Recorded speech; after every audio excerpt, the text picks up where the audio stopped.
gérer.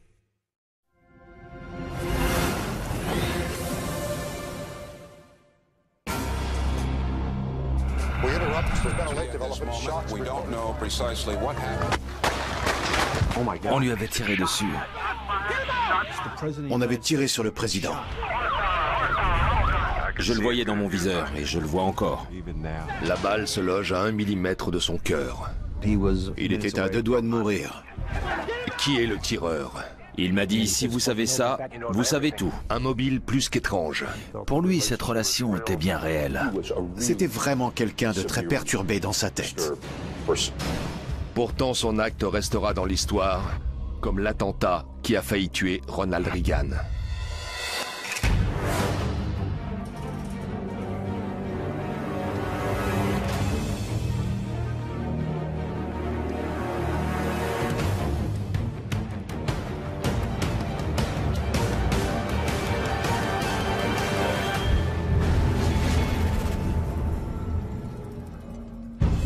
Le 20 janvier 1981, Ronald Wilson Reagan prête serment et prend ses fonctions de président des États-Unis.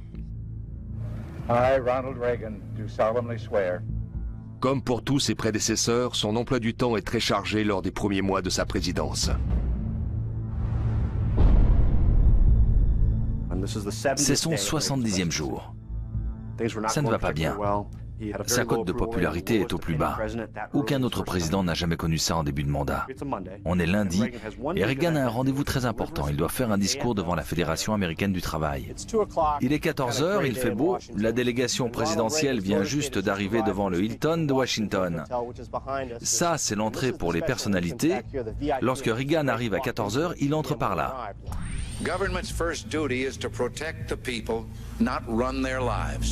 L'événement est couvert par toute la presse. Hank Brown, le caméraman de ABC News, a l'habitude de ce genre d'événement. Notre équipe suivait le président partout. On voulait avoir des images de lui à sa sortie de l'hôtel. Le cordon de sécurité était à moins de 5 mètres. Tout le monde riait. Rien n'avait été sécurisé. Ce n'était même pas un espace presse. N'importe qui pouvait y accéder. On voit le visage d'Hinckley sur la photo. Il est totalement impassible. Aucune émotion sur son visage.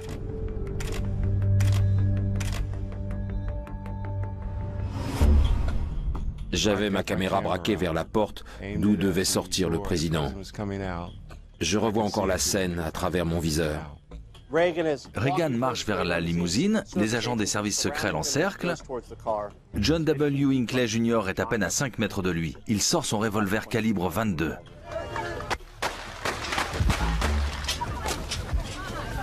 Et tire 6 coups en 1,7 secondes.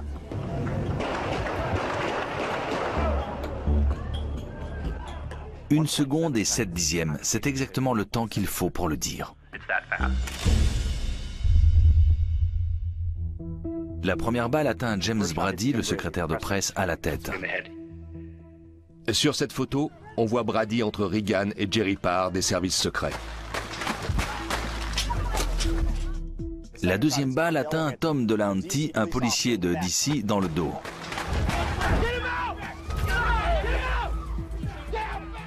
La troisième part en l'air et va se loger dans ce bâtiment en face. La quatrième touche Timothy McCarthy, un agent des services secrets, dans la poitrine. Il ne porte pas de gilet pare-balles, il s'écroule. Le cinquième projectile percute la vitre pare-balles de la voiture, tandis que Reagan et Parr se réfugient derrière. La sixième siffle dans l'allée. Ce n'est qu'ensuite qu'on s'apercevra qu'en fait, elle a tapé contre la portière et qu'elle est passée entre la portière et l'habitacle. I thought it was firecrackers. And the next thing I knew, one of the Secret Service agents behind me just seized me here by the waist and plunged me headfirst into the limo. Jerry Parr, 50 ans, est chargé de la sécurité de Ronald Reagan. Quand on entre, je me jette sur lui. Et je sens qu'il se prend ma radio ou mon arme dans le dos.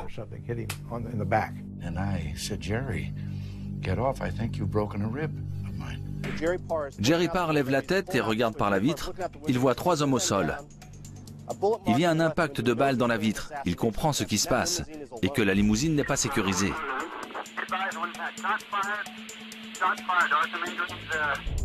Tout de suite, il regarde si Reagan va bien. A priori, il n'y a pas de casse, il va bien. J'ai passé ma main sous son manteau et j'ai palpé sa taille. Il n'y avait pas de sang. Pas de sang sous ses bras non plus. Rawhide, cuir brut, c'est le nom de code de Reagan. Et on peut dire que ce jour-là, il portait bien son nom.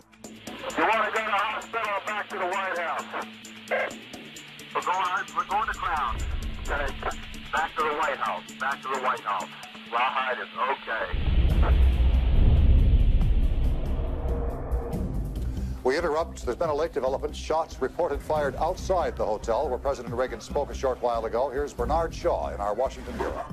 Okay, my apology. Details are very sketchy at this moment. We don't know precisely what happened. We don't know the sequence. First of all, the president is... Il est en sécurité, mais pas tiré d'affaire pour autant. Il a commencé à se plaindre de douleurs dans le dos, la poitrine et le côté. Il ne se sentait pas bien. And I had a handful of bright red frothy blood. Il m'a dit, je crois que je viens de cracher du sang. J'ai regardé, il y en avait vraiment beaucoup. Parr comprend que c'est grave. Il doit prendre une décision. Doit-il retourner à la Maison-Blanche, là où le président sera en sécurité, ou bien doit-il se rendre aux urgences les plus proches, celles de l'hôpital George Washington, où rien n'est sécurisé?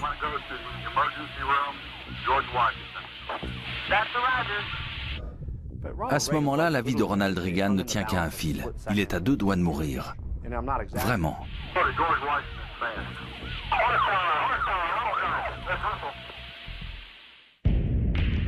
Devant l'hôtel, c'est la confusion la plus totale. Le tireur est plaqué au sol, au milieu de la panique générale. Ça se poussait, ça se bousculait. Les agents hurlaient « Sortez-le, sortez-le !» On entendait une ambulance qui arrivait. J'ai immédiatement recommencé à filmer. C'était un moment qui resterait dans l'histoire. J'avais les larmes aux yeux. Je vois encore Brady allongé devant moi, par terre.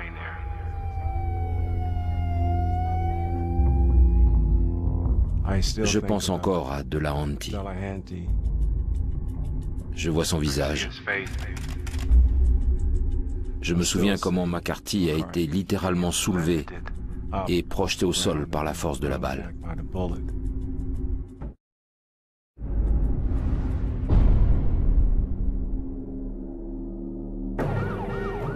À peine quelques minutes après l'attentat, le président Reagan arrive aux urgences de l'hôpital. Il insiste pour marcher.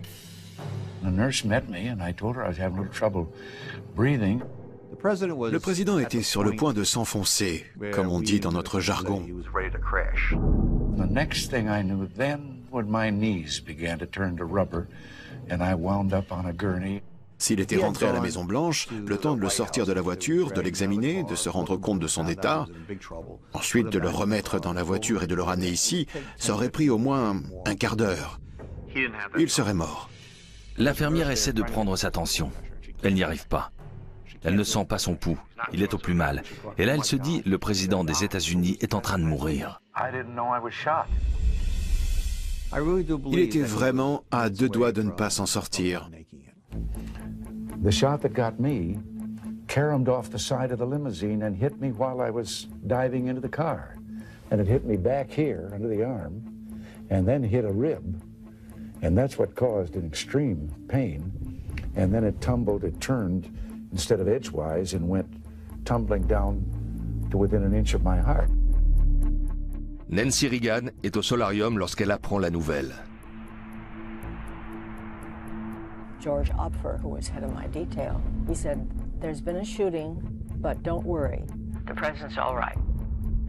And George kept saying, "You don't have to go. He's all right. He hasn't been hurt." I said, "George, I'm going. You better get the car because I'm going."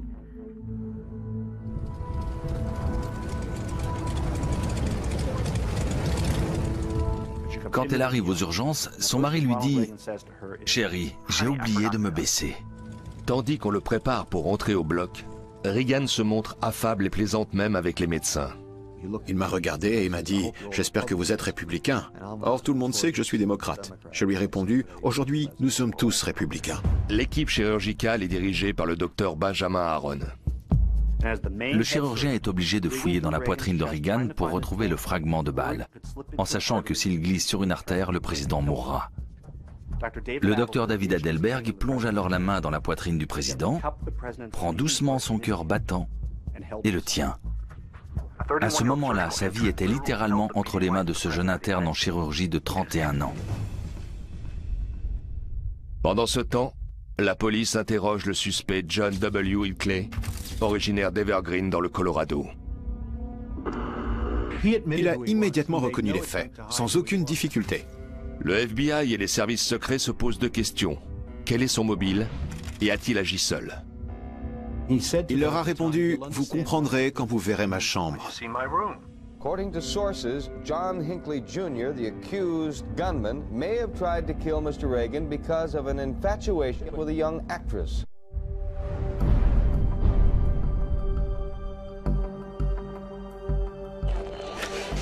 We can report that shots were fired as President Reagan left the Washington Hilton Hotel. Following that address, we carried live here on CNN. The suspect was rushed to District of Police Headquarters. John W. Hinckley, 25 ans, est un mystère pour les enquêteurs. Quand je suis arrivé, John Hinckley était tranquillement assis. Il semblait impassible. Stephen Kolo, des services secrets, est l'un des premiers à lui parler. Il m'a dit qu'il avait mal au poignet à cause des menottes. Et aussi à la gorge, car on l'avait frappé lors de son arrestation. J'ai trouvé ça un peu étrange qu'il se plaigne comme ça, alors que lui-même venait de tuer plusieurs personnes. Pendant que les services secrets interrogent le tireur, la femme de Jim Brady, le secrétaire de presse de la Maison-Blanche, est chez elle avec leur fils de 2 ans. Nous étions dans le salon en train de regarder la télévision quand ils ont annoncé la nouvelle. The president did not appear to be hurt, according to United Press International. J'étais soulagée. Va savoir pourquoi. Je n'ai pas pensé une seule seconde que Jim pouvait être avec lui. Là, le téléphone a sonné. C'était une amie à moi qui avait entendu que Jim était blessé. La Maison-Blanche envoie immédiatement une voiture pour que Sarah se rende à l'hôpital. Je pensais qu'elle s'était juste pris une balle dans le bras. Je n'imaginais pas du tout qu'il pouvait être gravement blessé, ou même mort. J'étais persuadée qu'il n'avait qu'une balle dans le bras. Il avait une balle dans la tête, donc il était très gravement blessé. Mais il était en vie. Normalement, on ne survit pas à une telle blessure, mais il a été soigné par le docteur Art Cobrin, qui est un excellent médecin. Alors que l'on prépare son mari pour le bloc opératoire, le personnel hospitalier fait entrer Sarah dans une salle d'attente sécurisée. Madame Reagan est arrivée. Elle est venue vers moi et nous nous sommes prises dans les bras. Elle m'a dit « Je suis morte de peur ». J'ai répondu « Moi aussi ». Pendant que les médecins tentent de sauver les victimes, le suspect est transféré dans les bureaux du FBI à Washington pour y être auditionné. 2 agents expérimentés sont chargés de mener l'interrogatoire. Par courtoisie, ils autorisent l'agent des services secrets, Stephen Kolo, à assister à l'audition. J'étais simplement là en observateur. Les services secrets n'avaient pas le droit de participer à l'enquête, puisqu'il y avait eu faute de notre part. C'est le cas chaque fois qu'il arrive quoi que ce soit à la personne que nous sommes censés protéger. Avant de commencer l'interrogatoire, les agents font l'inventaire des effets personnels de Hinckley. Dans son portefeuille, il y avait une photo. C'était celle d'une très belle jeune femme. Elle était très connue. On savait que c'était une jeune starlette du cinéma, mais on ne se souvenait plus de son nom. Il y avait aussi un bout de papier avec un numéro de téléphone dessus. Un des agents a remarqué qu'il s'agissait d'un numéro dans le Connecticut. Mais au départ, ça ne me disait rien du tout. Le suspect se montre d'emblée très peu coopératif avec les agents du FBI. Ces derniers demandent donc son aide à l'agent Kolo. Hinckley se met à parler dans les minutes qui suivent. Il m'a dit qu'il avait vu plusieurs docteurs, qu'il avait abandonné l'école. Il m'a aussi parlé de sa relation avec ses parents. Il ne savait pas quoi faire de lui. Alors je lui ai demandé s'il savait pourquoi il avait tous ces problèmes. Il m'a répondu « Je n'ai pas de but dans la vie ». J'ai décidé de prêcher le faux pour savoir le vrai. Je lui ai dit « J'ai vu le papier avec le numéro de téléphone, avec le numéro dans le Connecticut. » Et dès que je lui ai dit ça, il est devenu très agité. Avant, il était quasi stoïque. Et là, d'un coup, il change du tout au tout et il me fait « Eh bien, si vous êtes au courant de ça, vous savez tout. » Et là, j'ai compris que j'avais fait mouche, même si je ne voyais pas du tout de quoi il parlait. Alors je lui ai dit « Je sais tout, mais je veux l'entendre de ta bouche. » Et là, il m'a lâché. C'est le numéro de la chambre de Jodie Foster à l'université de Yale. Bingo. C'était justement elle sur la photo dans le portefeuille. Pendant ce temps, au bloc opératoire, le docteur Kobrin retire méticuleusement les fragments de balles et le tissu endommagé du cerveau de Jim Brady. C'est une opération très délicate et surtout à très haut risque. À un moment, on a dit à la radio que Jim Brady était mort. Quelqu'un est allé le dire au docteur Art Kobrin. Il s'est retourné et il lui a dit « Ah oui? Et moi je suis en train d'opérer un cadavre peut-être ?» On nous a préservé des rumeurs. Il n'y avait pas de télévision dans la pièce où nous étions, et heureusement. Mais ce n'est pas le cas pour tout le monde. Des amis de Jim Brady regardent la télévision avec son fils de 2 ans, au moment où l'information est relayée. Ils ont annoncé sa mort et ils ont montré sa photo. Quand Scott l'a vu, il s'est levé et a embrassé l'écran en disant « C'est mon papa ». Il n'était pas au courant de ce qui s'était passé. Au bout de 5 heures, le docteur Kobrin sort enfin de la salle d'opération. Dès que je l'ai vu, j'ai su à l'expression de son visage que l'opération avait été un succès. C'était un vrai miracle. Aussi incroyable que cela puisse paraître, Jim Brady survit à sa blessure. Il restera en fauteuil roulant et souffrira toutefois de graves séquelles. Les autres victimes survivront elles aussi. L'agent Tim McCarthy a reçu une balle dans la poitrine. Le policier Tom Delahanty a quant à lui reçu une balle dans le dos. Ce soir-là, les agents du FBI fouillent la chambre d'hôtel de John Hinckley à Washington. Fait très étrange, le journal du jour avec le planning détaillé du président était posé sur son lit.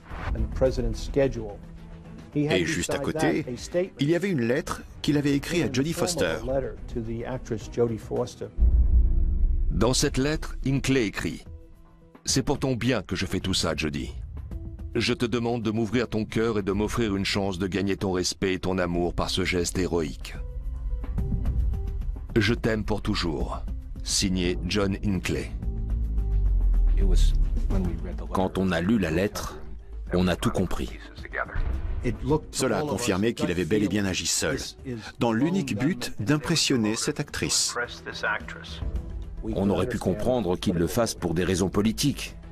Mais là, il l'avait fait par amour.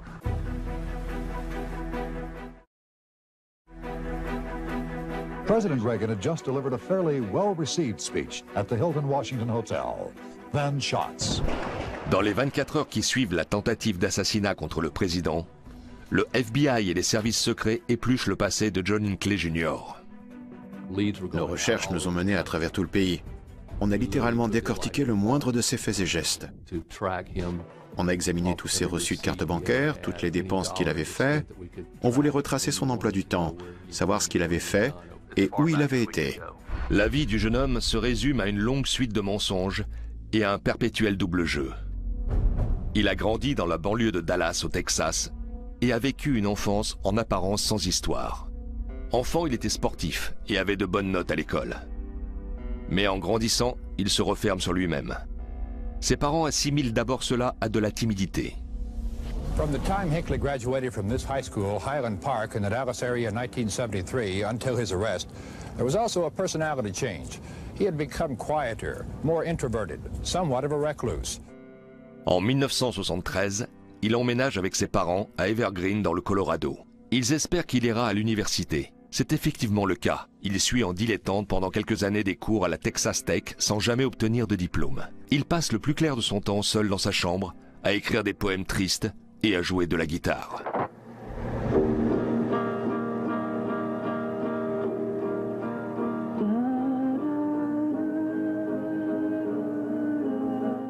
Il rêvait de devenir musicien.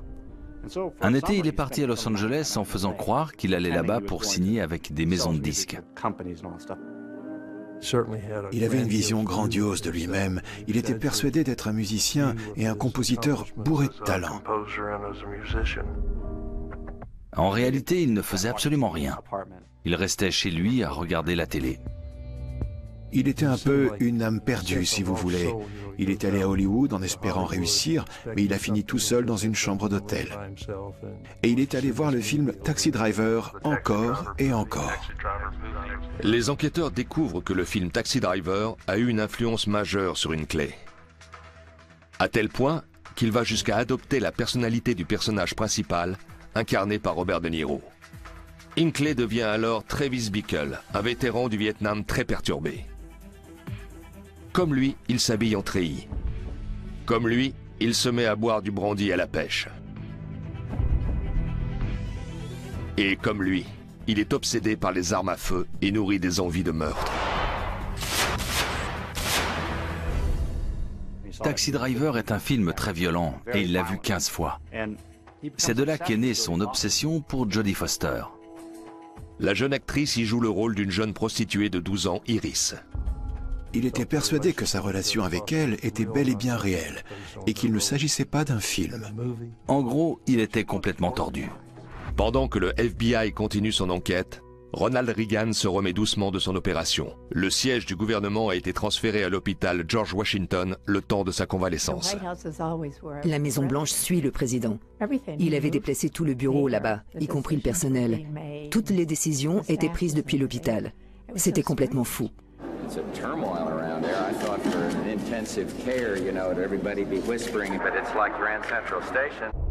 Je dois avouer que c'était assez surréaliste. On se serait cru dans un film.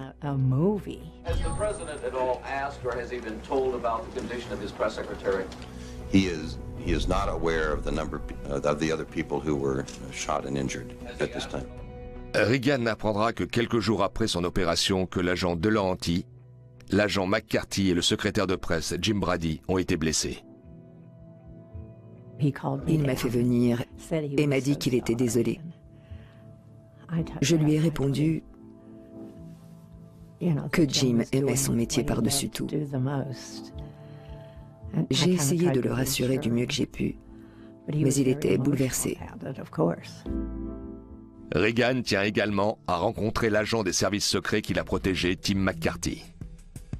Va savoir pourquoi. Reagan l'a regardé et il lui a dit « McCarthy, Reagan, Brady et Delahanty, ce type a quelque chose contre les Irlandais ou quoi ?» Il a très bien géré la situation. Lors de ses interviews, il a dit que même lorsqu'il ne savait pas encore ce qui s'était passé, il trouvait le moyen de blaguer sur le sujet. Il voulait se montrer fort pour ne pas inquiéter la population outre mesure. Mais pour John Hinckley Jr., c'est une toute autre histoire. In this hour, John Hinckley Jr. pleads not guilty to charges he tried to kill President Reagan, and both his lawyer and the government agree he is competent to stand trial. La question de l'irresponsabilité de John Hinckley se pose dès son arrestation.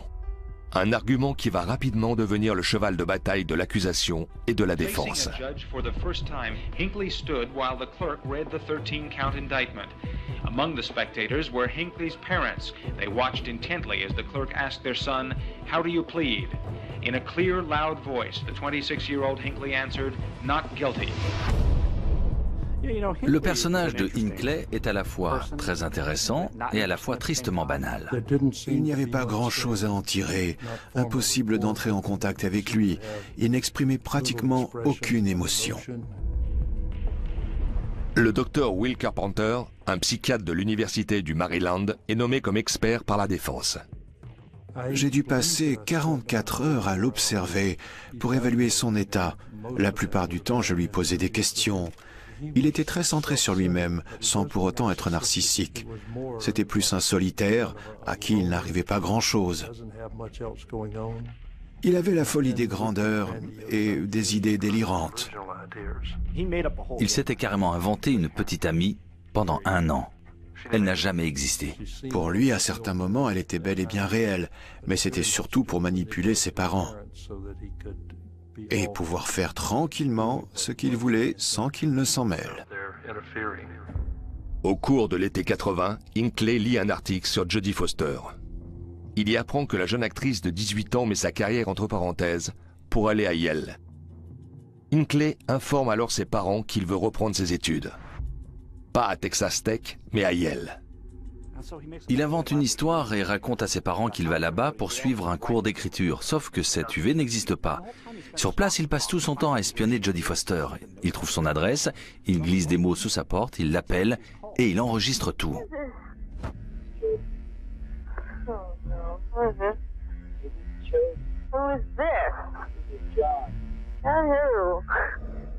Oh no, not you, kid. Look, I really can't talk to you, okay? But do me a really big favor. You understand why I can't, carry on these conversations with people I don't know. You understand that it's dangerous and it's just not done. It's not fair and it's rude. Oh, all right? Well, I'm not doing this. Well, I understand that. But it's the same thing. Okay? Yeah, so you just don't ever want me to talk? No. It's been really nice talking to you. On était là, raccroche, mais raccroche. C'est ce qu'on aurait fait si c'était notre femme ou notre fille. C'était triste et pathétique. Il idolâtrait cette femme, il voulait lui parler et faire partie de sa vie. Donc il s'est dit, si je tue le président des États-Unis, elle m'aimera. Elle me remarquera et saura qui je suis. De là, il a commencé à traquer Jimmy Carter. Hinckley passe à l'action à peine 1 mois avant l'élection de Reagan.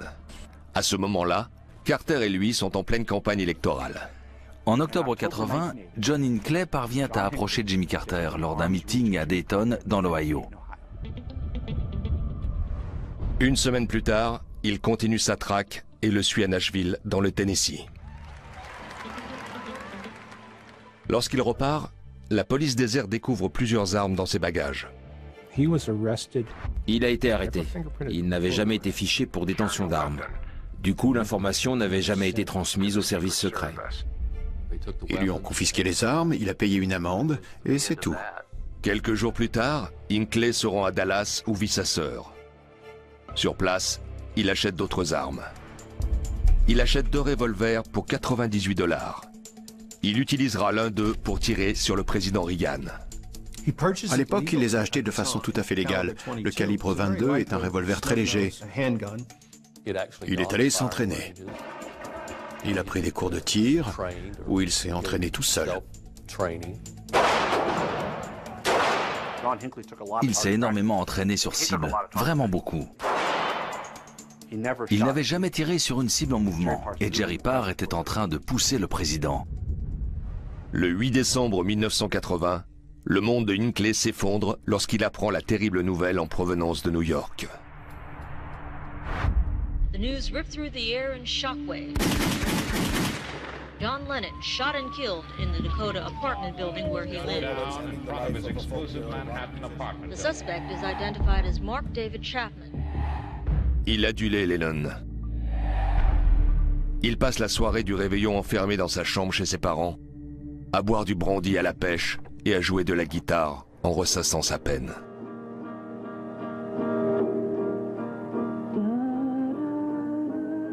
Cette nuit-là, il écrit dans son journal. John Lennon est mort. Laisse tomber. Ça va être de la folie. Je pense toujours autant à Jodie. Tout ce que je ferai en 1981, je le ferai uniquement pour elle. Je veux que le monde entier sache que je l'aime. Saint-Valentin 1981. John Hinckley, l'homme qui va bientôt tirer sur Ronald Reagan, est à New Haven depuis 2 jours. Il continue d'écrire à Jodie Foster. Sur l'une de ses cartes, il écrit « un jour, toi et moi, on sera à la Maison Blanche. Je t'en prie, s'il te plaît, essaie de rester vierge. Tu l'es bien, n'est-ce pas? Mais cette fois, il ne se contente pas de lui écrire. Il entend passer à l'action, et de façon violente. Il avait des armes sur lui quand il traquait Jodie Foster à New Haven. Il n'avait pas encore décidé ce qu'il allait faire. Et conduit par Jodie Foster et déprimé, Hinckley se rend à New York. Il a toujours sur lui les armes qu'il a achetées à Dallas. Je lui ai parlé des armes qu'il avait en sa possession. Il m'a confirmé qu'il les avait avec lui à New York. Il s'était rendu à l'endroit où Chapman se tenait devant le Dakota, et là, il avait envisagé de se suicider. Mais Hinckley va changer d'avis. Il décide finalement de rentrer chez ses parents dans le Colorado. C'était très tendu avec eux. Ils lui ont demandé ce qu'il comptait faire de sa vie. Ils se sont rendus compte qu'il avait un problème et ils l'ont envoyé chez un psychiatre. Hinckley a déjà vu le psychiatre le mois d'octobre précédent. Lors d'un des premiers rendez-vous, il a avoué au psy qu'il faisait une fixation sur les armes à feu et Jodie Foster. Il a reconnu que c'était une obsession. Ensuite, le psy ne lui a plus jamais reposé de questions à ce sujet. Au début, le docteur John Hopper rassure les parents d'Hinckley. Pour lui, leur fils est tout simplement immature. Il doit quitter le cocon familial, trouver un travail et s'assumer. La dernière des 15 séances avec le psychiatre a lieu 4 semaines et demie avant l'attentat contre le président. The mother of the troubled young man might have kept him home. The brother and the sister would have had him institutionalized. But the family followed the psychiatrist's advice, as troubled families will do, and to put it mildly, it didn't work out. Ses parents lui ont posé un ultimatum. C'est eux qui finançaient tous ses déplacements. Ils en ont eu assez et ils lui ont dit, je cite, qu'il devait changer d'attitude, trouver un travail et qu'il lui couperait les vivres dès la fin mars. Il n'avait pas les capacités de relever ce défi et de prendre sa vie en main. Il était plutôt enclin à rester solitaire et à s'enfoncer dans son délire. Donc, à la fin du mois de mars, il se dit qu'il faut qu'il fasse quelque chose. 6 jours avant l'attaque contre le président, Hinckley se rend à Los Angeles, d'où il prend un bus pour Washington. De là, il compte rejoindre New Haven, où il commettra son acte d'amour pour Jodie Foster. Il lui écrit une dernière lettre dans laquelle il lui demande de l'attendre. Il avait prévu de tuer Foster, puis de se donner la mort. Ils devaient mourir tous les deux. Sur le chemin de Yale, Hinckley fait une halte à Washington. Il prend une chambre à l'hôtel Parc Central. Il y passe la nuit, se lève et prend son petit déjeuner. Par chance, ce matin-là, il a lu le journal et il a vu que le président devait faire un discours au Hilton, devant la Fédération des syndicats. Il a vu le planning du président à la page 84 du journal. Là, il s'est dit, on va voir si je peux m'approcher de lui. Et il a écrit à Foster. Il prend un taxi jusqu'au Hilton. Il se met derrière le cordon de sécurité et voit Reagan qui approche. Il sort son revolver. Il pensait qu'il y aurait un miracle, et ça n'avait rien à voir avec Reagan. Il était persuadé que ça lui permettrait de se rapprocher de Jodie Foster.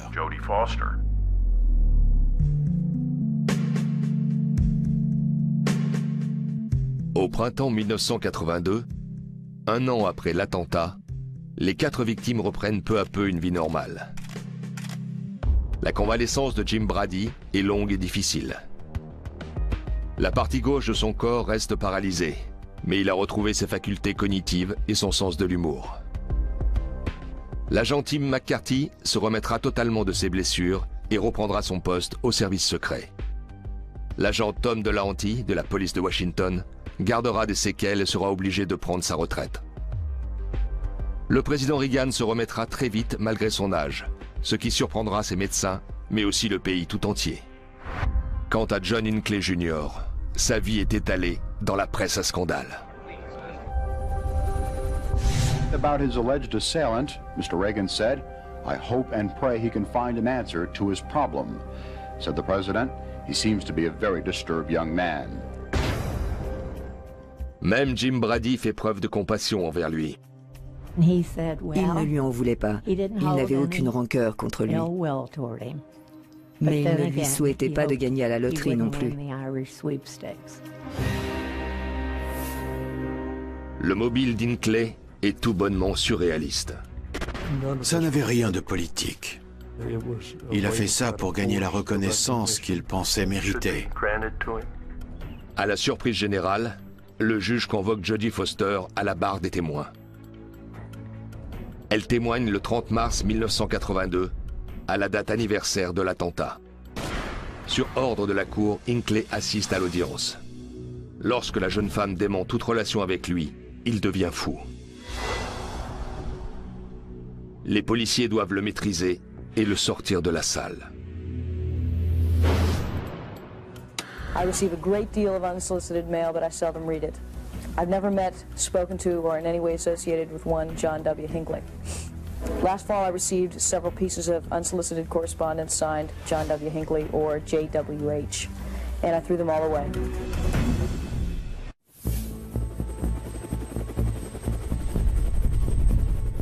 Le procès de John Hinckley démarre le 4 mai 1982. Les avocats de la défense plaident la folie. D'après la loi fédérale en vigueur, à partir du moment où la défense invoque la folie, l'accusation doit prouver de façon formelle que l'accusé n'est pas fou. Le professeur Richard Bonney est expert juridique et psychiatrique.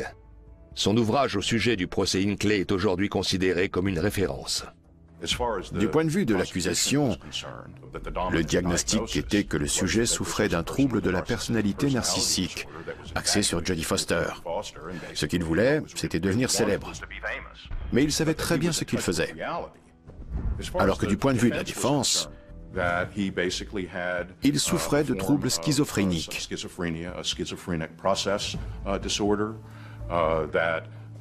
Et donc, il était complètement déconnecté de la réalité. Il s'enfonçait dans sa psychose et il était délirant. Pour déterminer si un suspect est fou, je m'appuie sur la bonne vieille méthode de McNaughton. Elle pose une question très simple. L'individu fait-il la différence entre le bien et le mal? J'ai auditionné John Hinckley et je peux vous dire qu'il faisait parfaitement la différence entre le bien et le mal. L'accusation avance qu'il a minutieusement préparé l'attaque. Il s'était déplacé, il avait consulté le planning, ça montrait bien qu'il avait prévu son coup. Il y avait préméditation. Et ça ne pardonne pas. La défense s'appuie quant à elle sur le témoignage du docteur Carpenter pour prouver la schizophrénie. En général, les sujets atteints de schizophrénie peuvent mener une vie plus ou moins normale. Ils ne sont pas fous à proprement parler. Ils ne vont pas dans un fast-food pour acheter de la pastèque, par exemple. Le comportement de Hinckley n'était pas vraiment pathologique. Il avait surtout tendance à déformer la réalité et à s'inventer des choses auxquelles il croyait et qui guidaient toute sa vie. Au final, c'était notre psychiatre contre le leur.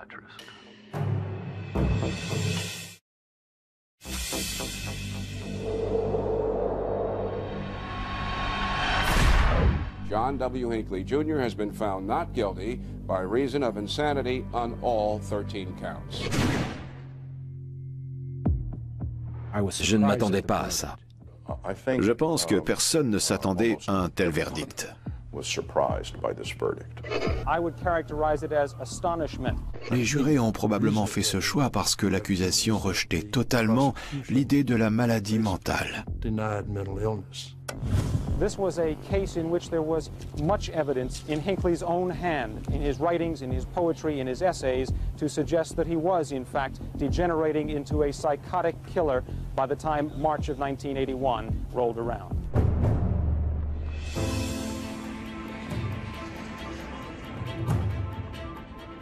Hinckley s'attendait à être reconnu coupable et avait préparé une déclaration. À la base, je voulais seulement qu'on m'aime. Si j'ai fait ça le 30 mars 1981, c'était pour que ma famille me reprenne et que Jodie Foster me laisse une place dans son cœur. Cette tentative d'assassinat était un acte d'amour. À l'issue du procès, Hinckley est interné à l'hôpital Sainte-Élisabeth de Washington. Quelques années plus tard, j'ai été assigné à la protection de Reagan. Et nous avons eu l'occasion de parler de John Hinckley dans la limousine. Il tenait à ce qu'il reçoive les soins dont il avait besoin. Et puis il a ajouté « Mais ça fait un mal de chien ». Reagan n'était pas du genre à s'appesantir sur le passé. Il n'avait aucun mal à tourner la page et oublier les mauvais moments.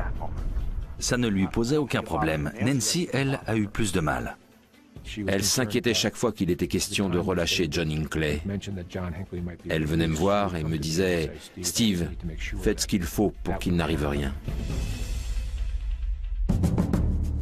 En 2003, un an avant la mort du président Reagan, le juge estime que Hinckley n'est plus un danger pour la société et l'autorise à rendre visite à sa mère en Virginie.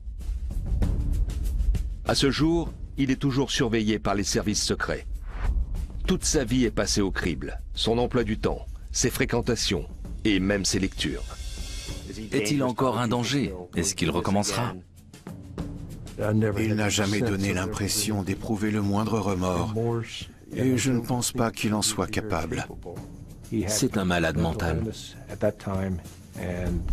Il n'est pas tiré d'affaire, et je pense que sa place est dans un hôpital psychiatrique.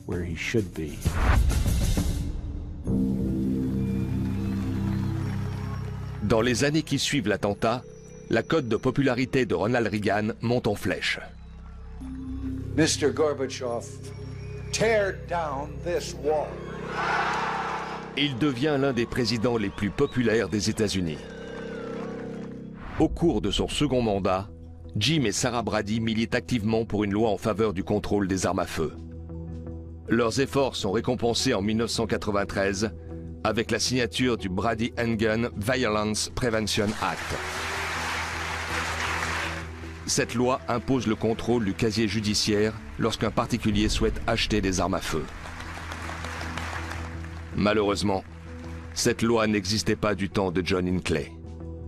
Lorsque son père lui demandera quelques mois plus tard ce qui aurait pu l'arrêter, il lui répond « Peut-être que si on m'avait fait attendre, si on m'avait obligé à remplir un formulaire, à montrer un permis de port d'armes, à passer au poste ou à faire d'autres démarches, je n'aurais peut-être pas été jusqu'au bout. »